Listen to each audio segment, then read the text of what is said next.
There comes a moment, rare, unnerving, yet strangely peaceful, when you begin to sense that everything you've been taught about life and death was never meant to be the final word. It's as though reality itself starts to peel away in soft, golden layers, revealing an older script beneath the noise of clocks and calendars. That script doesn't shout. It whispers. And its language is not English or Sanskrit, but a kind of silent knowing, a resonance that hums through the bones of existence. It is in this spirit of unveiling that we must approach the ancient mystery known in Tibetan traditions as the Bardo Thödol, often referred to as the Tibetan Book of the Dead, though that name hardly does it justice. It is not merely a book. It is a map, etched in spiritual ink, meant for a journey no passport can prepare you for. This map outlines the 49-day transition after death, not as an abstract religious myth, but as a precise metaphysical architecture, a sequence of inner unfoldings that could rival any hero's journey told under the sun. But to say this map is about death would be a misunderstanding. This map is about consciousness unbound. You see, most people live under the assumption that life is what ends when the body does. That death is the final punctuation mark in the great sentence of the self. But what if the body is merely the page, not the ink? What if death is not a deletion but a shift in the reader's point of view? The 49-day afterlife map proposes that your story continues, but not in the way Hollywood or the evening news might frame it. It suggests that death is not the end of you, but rather the end of your certainty about what you are. Let's call this period between death and whatever comes next the Bardo. In the Tibetan language, Bardo means intermediate state, but it's not a pause, not a void. It is a theater of mind, where the veil lifts and the soul meets its own reflections, some terrifying, others luminous. Imagine walking into a house made entirely of mirrors. Now imagine that house isn't physical, but psychic. The Bardo is that house, and every room is one of your forgotten thoughts or denied desires, lit not by the sun, but by your consciousness itself. The 49 days after death are described not in poetic ambiguity, but with spiritual precision. There are phases, visions, moments of decision. Some experience radiant deities. Others see terrifying forms. But here lies the shocking truth whispered by those ancient texts. They are the same thing. The wrathful and the peaceful, the beautiful and the grotesque, these are not different beings. They are the mirrored projections of your own awareness, distorted by the clarity or the confusion you cultivated in life. It's not a punishment. It's not even a judgment. It's a continuation of momentum. Just as a spinning top does not stop the moment you flick it, so too the mind does not cease its movements just because the breath has left the body. The teachings insist that how you live now sets the tone for how you navigate then. Your attachments, your fears, your clarity, your compassion, they become the architects of your afterlife. What does this mean for the ordinary seeker, for you, watching this not from a monastery high in the Himalayas, but from a room filled with clocks, emails, and grocery lists? It means you are already in preparation.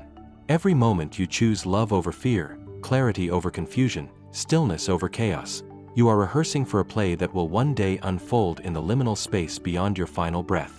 And here's the twist that bends the mind like light through a prism. The Bardo is not limited to the afterlife. You are living Bardos right now. Each time your identity dissolves, when a relationship ends, when a dream dies, when a version of yourself is released, you are in the Bardo. You are dying and being reborn countless times within the span of one heartbeat. So when we speak of the 49-day map after death, we are not just talking about what comes later. We are deciphering the architecture of transformation itself, the sacred geometry of endings and beginnings that govern the soul's evolution. This isn't about becoming religious. It's about becoming conscious. And once you see the map, you cannot unsee it. Once you understand the terrain, you can no longer walk through life as if it were random, as if death were a cliff rather than a corridor. There's a reason the Tibetan lamas chant instructions to the dead in real time. Because consciousness listens. Because the soul, even in its disoriented state, is still aware, still receptive, still seeking its center. The chant is a cosmic GPS, reminding the spirit not of where to go, but of what it already is.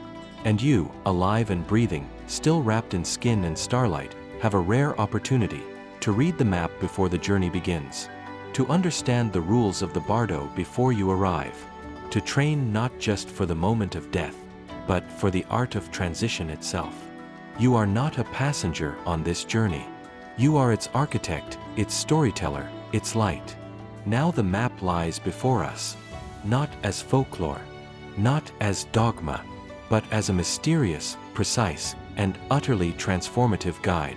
To step into the heart of the 49-day map is to enter a territory not governed by time in the way we understand it, but by consciousness itself, shifting, responsive, multidimensional. In the terrain of the Bardo Thödol, linearity dissolves.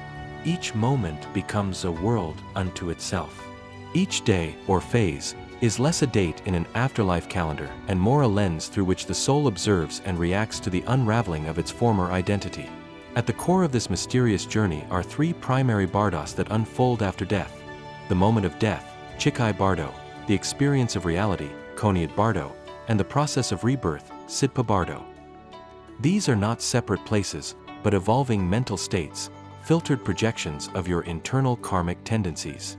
They are dreamscapes of the highest order, built not from fantasy, but from the total accumulation of who and what you've been. Let's begin with the Chikai Bardo, the moment of physical death. Here, the first veil lifts. Debris leaves the body. Time as we know it collapses, and an ineffable radiance appears, a field of clear, boundless awareness. It is said to be so dazzling, so pure, that most souls recoil from it. Why? Because the light shows everything, not as judgment, but as truth. The undiluted essence of mind reflects back to itself like a cosmic mirror.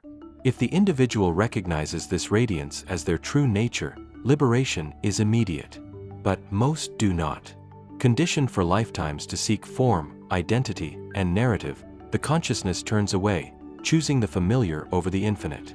This initiates the second phase, the Koniad Bardo, often referred to as the Bardo of Visions.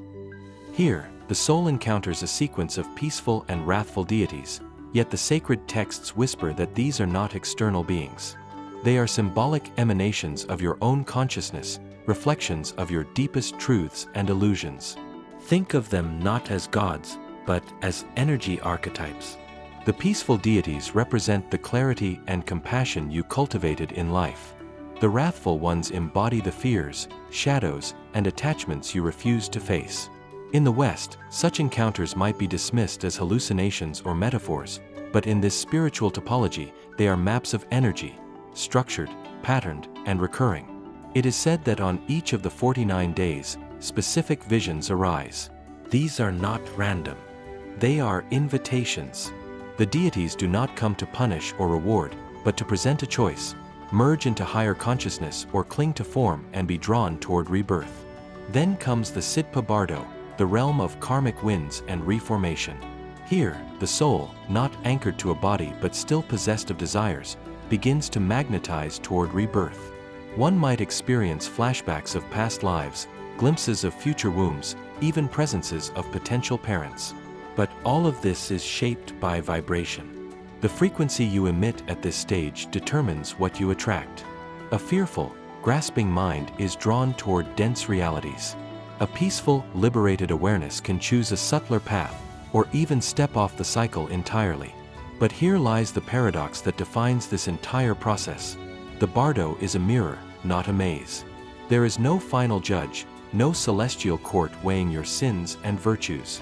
There is only you, magnified, multiplied, and utterly exposed. The peaceful deity that offers liberation is you at your highest.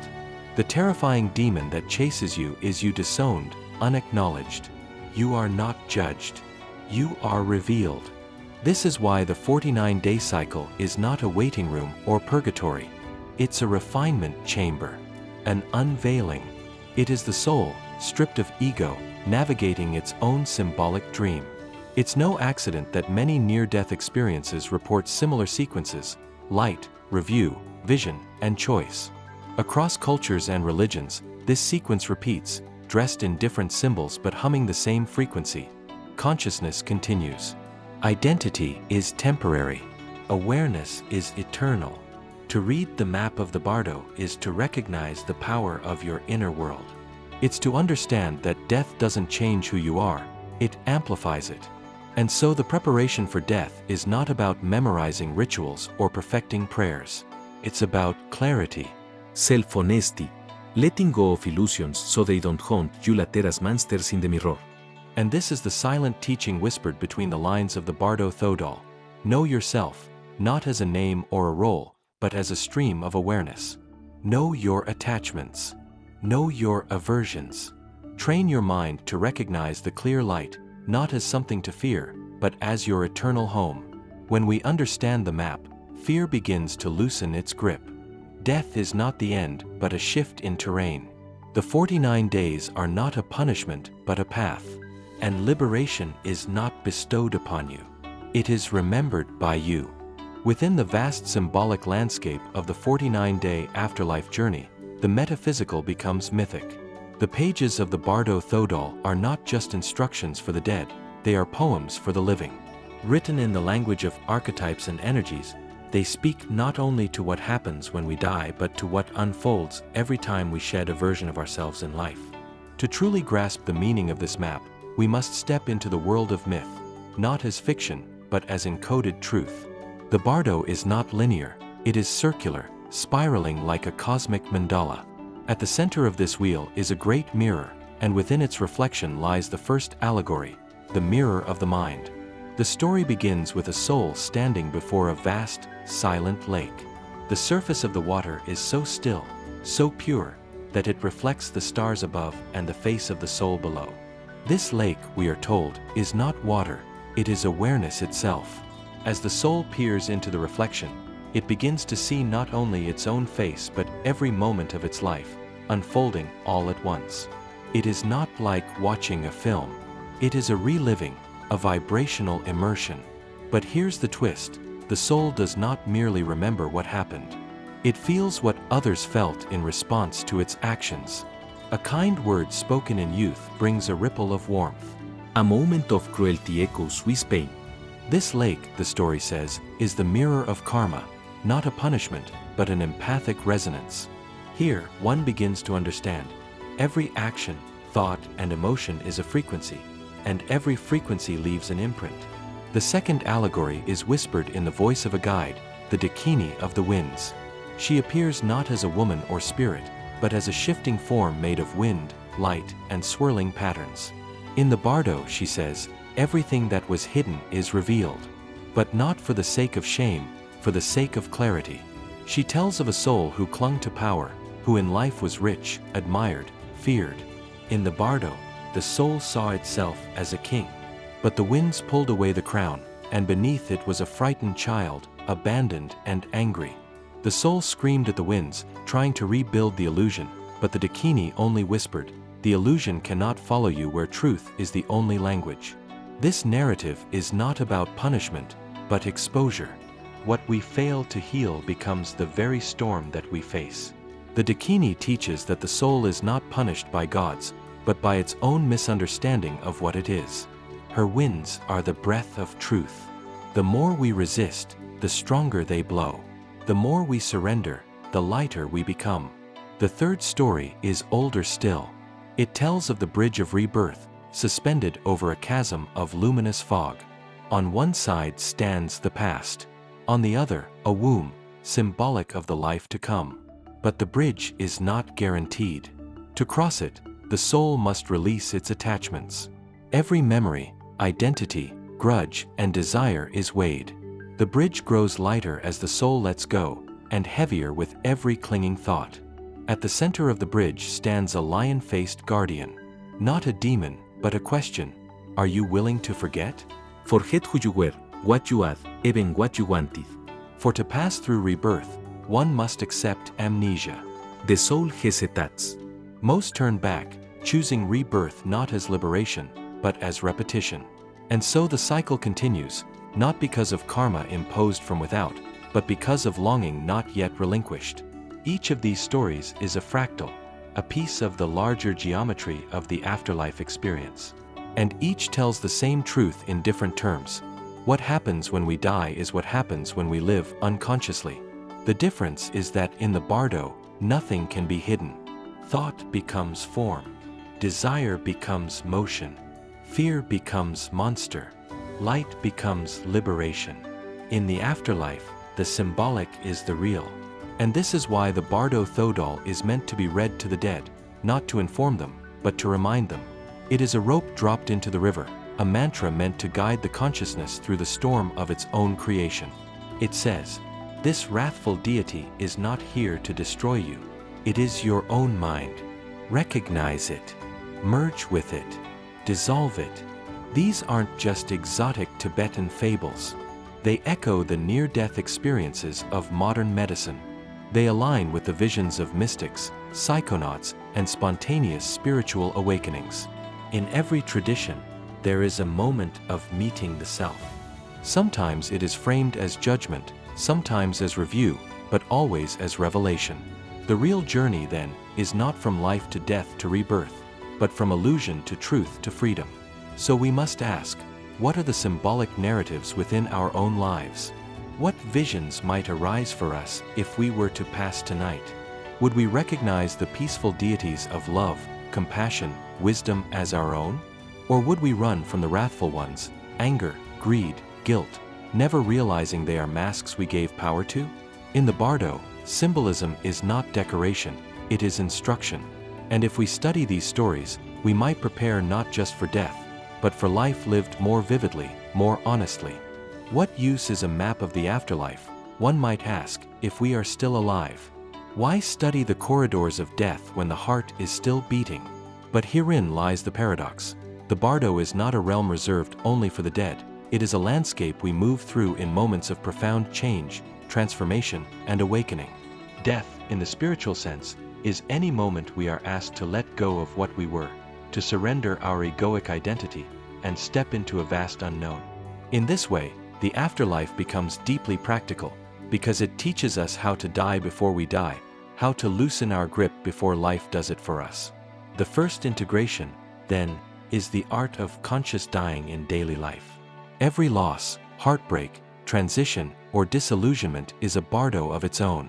And just like the 49 symbolic days described in the Tibetan Book of the Dead, these moments of flux are pregnant with potential. If we can meet them with awareness rather than fear, they become initiation portals rather than sources of suffering. This requires courage, not the courage to fight, but the courage to see clearly what we usually run from. When we lose something, be it a relationship, a belief, or even our youthful identity, we often rush to replace it, to fill the space. But the Bardo teaches that transformation requires space, silence, and stillness. The lesson here is restraint, not in the sense of denial, but of honoring the space between. In the stillness, we are confronted with what is dying within us, and also with the light that might emerge if we let go. This light, the Bardo says, comes in the form of clear light consciousness, a state of pure, radiant awareness beyond thoughts, labels, or memory. It is the essence we return to in the initial stages of death, but also something we can touch in meditation, in awe, in surrender. Cultivating a relationship with that light in this life prepares the soul to recognize it after death. The phrase repeated in the text is, "Do not be afraid. Recognize the light. This is your true nature." Imagine carrying this mantra into your daily fears, into the small ego deaths we all face. What clarity would that bring? Equally, the symbolic deities we meet in the afterlife, wrathful and peaceful, are not distant gods, but energetic reflections of our own tendencies. The Bardo speaks of judgment not as divine punishment but as self-recognition. In practice, this invites radical self-honesty. We can begin to notice which deities appear in our emotional life, the demon of rage that visits during conflict, the seductive goddess of desire that distracts us from truth, the peaceful bodhisattva of compassion that stirs when we hold another's pain. The Bardo becomes a mirror for understanding ourselves in archetypal terms, not to dramatize, but to liberate. This self-awareness naturally unfolds into ethical living, not because of fear of karmic retribution, but from clarity of cause and effect. Every thought, the Bardo suggests, sets a wheel into motion. Every intention is a thread that weaves our future. If the afterlife is shaped by our thoughts at the moment of death, then our life is shaped by the thoughts we choose moment to moment. There is no grand difference, only scale. To live as if you were in the Bardo means to cultivate presence. In the book, there is emphasis on remembrance. The soul is guided to remember that what it sees is a projection. In life, this same remembrance becomes a spiritual practice. When overwhelmed by fear, ask, is this fear a projection? When caught in desire, ask, what longing does this reflect? The more we question the nature of our experiences, the more we train ourselves to respond with wisdom in both life and death. And then there is forgiveness. In the Bardo, the soul feels the full echo of every action, but not to suffer, it is to awaken. This reflection invites us, here and now, to seek closure before death comes, to speak truthfully, to forgive generously, to live in a way that would require no defense in front of the mirror of the mind. There is also a practical call to ritual. The Bardo texts are read aloud to the dying for a reason. They keep the soul tethered to truth. In our modern world, we have lost many such rituals, but they can be recreated. A personal reading of phones a una story. A letter written to oneself and burned. A moment of stillness each day to greet the unknown not with resistance, but reverence. These are acts of alignment, not dogma. Perhaps the most profound integration is the cultivation of non-fear. The entire journey through the Bardo hinges on one's ability to remain undistracted by illusion. The soul who recognizes the wrathful forms as projections of their own mind can transcend them. The same applies in life. The illusions we fear, failure, abandonment, insignificance, are only as powerful as our belief in their reality. If we learn to see through them, they dissolve. In this way, the Bardo becomes not only a guide for death, but a blueprint for awakening.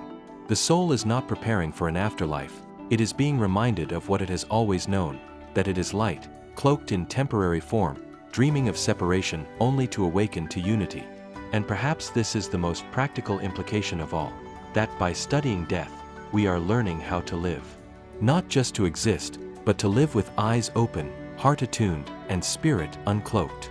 If everything you believed about death was only half the truth, if beyond the veil of what the world teaches lies a sacred roadmap, not just to the end of life but to its expansion, then perhaps the real mystery is not death itself, but how little we understand of what it asks of us while we're still alive. In the whispering pages of the Bardo Thödol, known as the Tibetan Book of the Dead, we find more than a guide for the dying. We find a mirror, polished in silence and suffering, reflecting back the soul's forgotten origin. It doesn't speak in commandments or doctrines, but in symbols, visions, and riddles. It offers no promises of paradise or threats of damnation. Instead, it delivers something more terrifying and more liberating: responsibility. In the liminal space between death and rebirth, the soul is shown not what is true, but what it believes. And herein lies the staggering revelation: reality, both in life and in death, is a projection of mind. The afterlife is shaped by your thoughts, your desires, your fears, your attachments, and most importantly, your recognition or rejection of the light within you. What begins to unfold is not a mythic tale of celestial bureaucracy, but a far more intimate journey. One that unveils the sacred contract we forget as soon as we are born, the agreement to evolve, to awaken, to return. This 49-day passage is not a test administered by distant gods. It is a spiral, each turn a chance to release, to recognize, to remember. But why wait until death to begin this spiral? Why not now? There is a rare and mystical courage in looking death in the face, not to defeat it, but to befriend it, to hold its silence like a lantern and let it light the corners of your everyday life. When we live as though death is real, we often shrink. But when we understand death, when we see it as transition, not obliteration, we begin to expand. We become like those who have walked the Bardos in meditation, in ceremony, in heartbreak, in silence. We become lucid. And lucidity is the secret.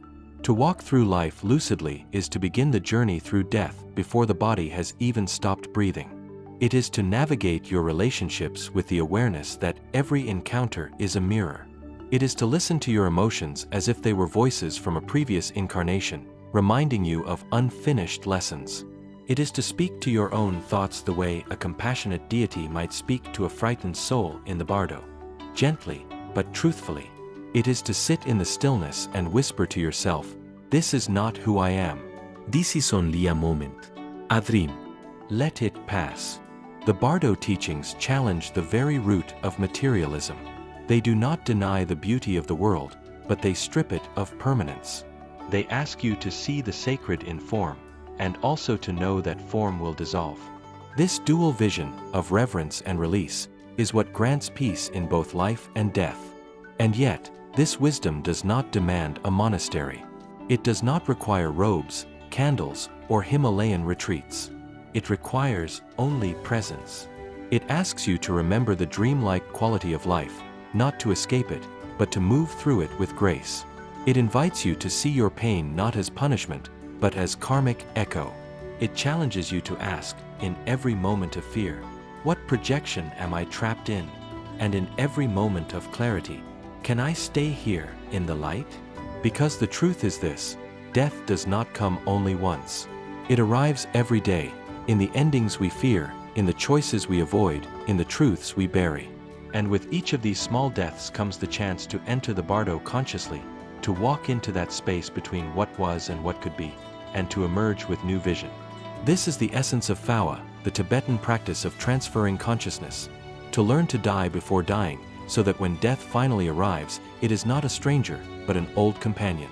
In this light, the afterlife map becomes more than just a mystical text, it becomes a manual for awakening. It shows us that judgment is not wrath, but reflection. That fear is not punishment, but projection. That liberation is not escape, but recognition. And so, dear traveler, you stand now at the edge, not of death, but of awareness. You have glimpsed the terrain that awaits not only beyond the final breath, but behind every moment of ego surrender. You are no longer who you were before you heard these words. A subtle part of you has crossed into a new Bardo already, one where knowledge is not stored, but lived. One where death becomes not a door closed, but a veil drawn back. The ancient mystics didn't study death because they were obsessed with endings. They studied it because they understood, to master death is to master life. Jube woke disfar. You've peered into the shadows, faced the light, and traced the soul's descent and return. Now the question remains, not what happens after we die, but how deeply we are willing to live. And perhaps the most important revelation of all is this. The map is not just about where you go. It's about who goes. And what you find when the one who is searching finally lets go.